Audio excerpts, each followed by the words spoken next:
Hello everyone, HS 2024 English suggestion. আজকে সাজেশানের topic হলো the proposal, অর্থাৎ যে প্লেটা আছে সেখান থেকে আমি কিছু কোশ্চেন নিয়ে ডিসকাস করব।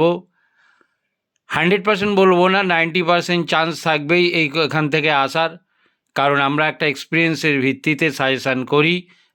যদি আমি বলি একটা পড়ো একটাই আসবে, তার মানে আমি এই কোশ্চেনটা করেছি সেই জন্য দিয়েছি।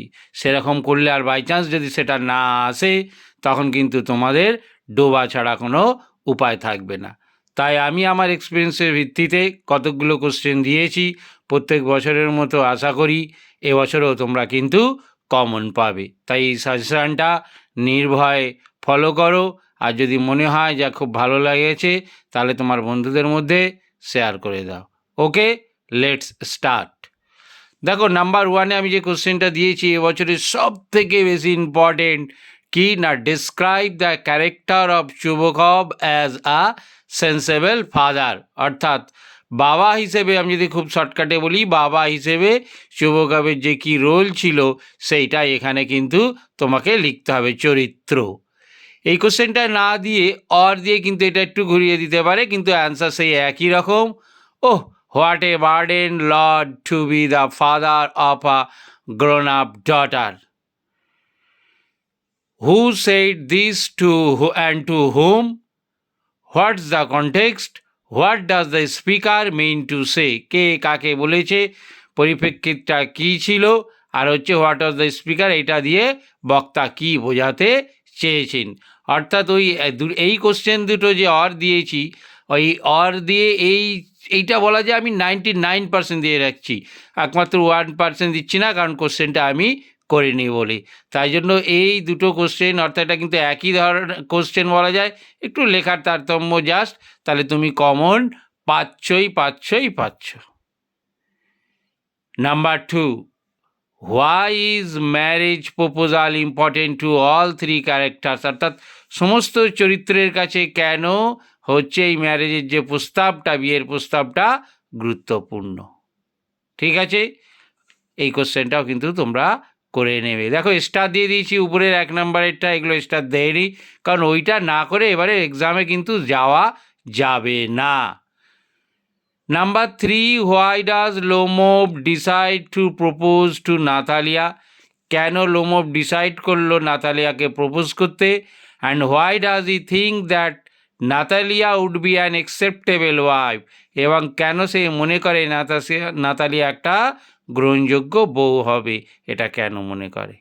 ঠিক আছে, যদি এবছরে ক্যারেক্টার আসার কথা হচ্ছে শুভকব, যদি না দেয়, অন্য একটা ক্যারেক্টার দেওয়ার ইচ্ছা থাকে, সেটা পরে যে আমি বলবো 50% চান্স আছে, সেটা হচ্ছে কি, sketch the character of Lomov, লোমোভের চরিত্রটা আলোচনা করো। দেখা গেল কোনো চরিত্র এবারে দিলই না ইচ্ছা করে, প্রত্যেক বছর এই দেয়, এবছরে অফ করলাম, তার বদলে তাহলে কী দিতে পারে? Write the significance of the title of the play the proposal, অর্থাৎ প্রপোজালের যে হচ্ছে তাৎপর্য, যে নামকরণ, সেই নামকরণের তাৎপর্যটা লেখো। ওকে, number 6, hurry up and get married. অর্থাৎ লাইন তুলে যে কোশ্চেনগুলো, এই ধরনেরই কোশ্চেন কিন্তু এখন বেশি আসছে, অর্থাৎ যাতে দেখতে চাইছে যাতে তুমি নিজে লিখতে পারো কি না। Who says this? To whom is this spoken? What did the speaker do after it and why? কে বলেছে, to whom is this spoken, কাকে বলা হয়েছে, বক্তার পরে কি করেছিল এটার পরে, এবং কেন? এরকম কোশ্চেন কিন্তু এই যে ভেঙে ভেঙে যে কোশ্চেন, এরকম কিন্তু আসবেই, এবং এগুলো লিখলে কিন্তু, এটাও তোমাদেরকে বলে রাখি, মার্কস কিন্তু বেশি পাওয়া যায়, কারণ এগুলো ভেঙে ভেঙে রয়েছে। আর একটা দিয়েছি, এটা একটু দেখে যাবি, কি, ব্রিং হিম ব্যাক, ওকে ফিরিয়ে আনো। হু সেজ দিস টু হুম? কে কাকে বলেছে? When is this said? কখন এটা বলা হলো? What impression of the speaker can be from this remark? এটা থেকে কি প্রভাবটা বোঝা যাচ্ছে? এই কোশ্চেনটা কিন্তু একদম দেখবে লাস্টের দিকে আছে এই সেন্টেন্সটা, এটা কিন্তু দেখবে তোমার বুঝতে অসুবিধা হলে তোমার টিচারের সাথে আলোচনা করে অ্যান্সারটা যদি বাকি থাকে একটু এগুলো করে নেবে। আবার বলছি, বলতে যে উপরের এই কোশ্চেনটা নাম্বার 1টা কিন্তু না করে কিন্তু যাবে না, কিন্তু ওই যে বললাম যে অন্যান্য যে কোশ্চেনগুলো আসার সম্ভাবনা আছে সেগুলো আমি একটু টাচ করে গেলাম। আর দেখো পরের দুটো কোশ্চেন আমি শুধু জাস্ট সেন্টেন্সটা দিয়েছি যে কি ফরগিভ আস লিটিল হিটেড, ফরগিভ আস লিটিল হিটেড, অর্থাৎ এই দিয়েও কিছু কোশ্চেন হতে পারে, সেটা আমি লিখে নিই, জাস্ট টাচ করলাম। তোমার টিচারের সাথে আলোচনা করলেই বুঝতে পারবে। আমি একটু কোশ্চেনটাও তাও মুখে বলে দিচ্ছি। Who is the speaker who are referred to by us?